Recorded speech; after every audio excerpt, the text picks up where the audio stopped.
સવારમાં જ અનેક નેતાઓ, મોટા અધિકારીઓ મતાધિકારનો ઉપયોગ કરવા પહોંચી રહ્યા છે। શિવાનંદ ઝાએ પરિવાર સાથે જઈને પોતાના મતાધિકારનો ઉપયોગ કર્યો છે। તો આપ સૌને પણ અપીલ છે, આપ પણ મતાધિકારનો ઉપયોગ કરો અને લોકશાહીના મહાપર્વમાં ભાગ લો।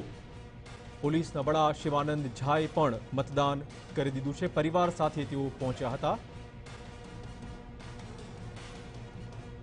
તો હાલમાં 26 બેઠકો પર ગુજરાતમાં શાંતિપૂર્ણ માહોલમાં મતદાન।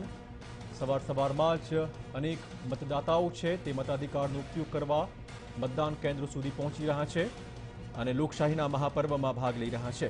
વધુમાં વધુ મતદાન થાય તેવી અપીલ પણ અનેક નેતાઓ અને અધિકારીઓ કરી રહ્યા છે। સૌથી વધુ વોટિંગ ગુજરાતમાં થાય, રેકોર્ડ બ્રેક થાય તે પ્રમાણેનો માહોલ અત્યારે ઊભો થઈ રહ્યો છે। લગભગ 13% વોટિંગ સાથે સારું કહી શકાય તેવી દિશામાં ગુજરાત વોટિંગ કરી રહ્યું છે।